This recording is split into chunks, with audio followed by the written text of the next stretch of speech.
Our whole mission is to build the capacity of faith communities to address health concerns. We came to Healthy Churches because of about 28 years of work in health ministries, helping churches to establish health ministries, working with the AMEs and the AME Zions and the CMEs and the Baptists and everybody. And 3 years ago, it became very clear that we needed a forum to bring everybody together.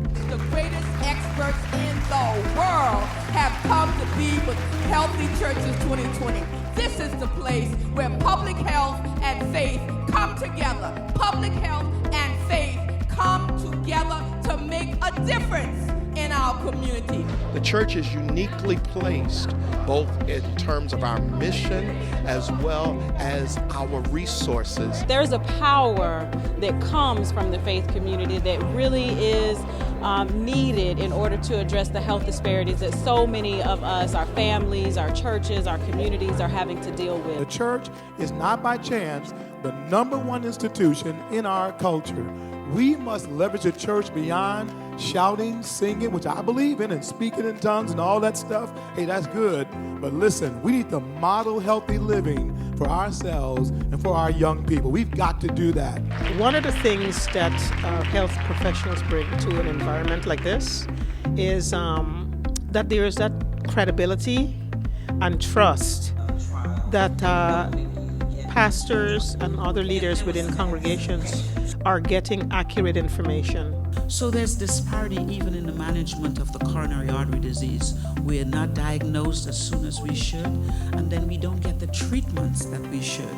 And this is where I'm going to share with you how you all could be a part of the group that helps to change that. The education here has just been phenomenal. The speakers, the professionalism, I just felt honored to be here. I felt blessed to be a part of something that is helping people become more fit through God. But there's been so much information from singers to preaching.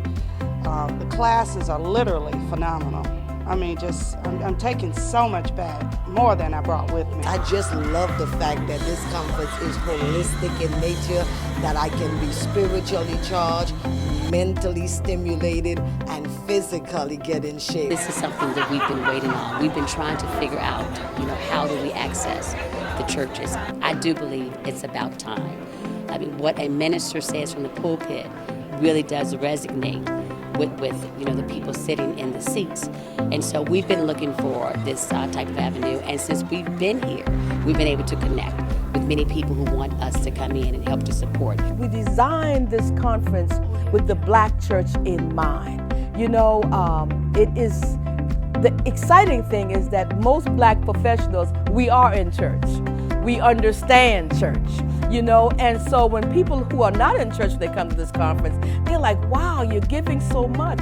Well, we have to give a lot, because that's who we are. We put public health, the context of public health into the capsule of worship. And folks often say, well, I've never seen public health and faith come together. Well, this is how it comes together. At 6 o'clock in the morning, we have yoga. We have gospel fit. So people are out there doing that. We're dancing, we're doing yoga, we're praying, we're worshiping, and we're learning about cardiovascular disease and COPD and Alzheimer's. It's all bringing it together.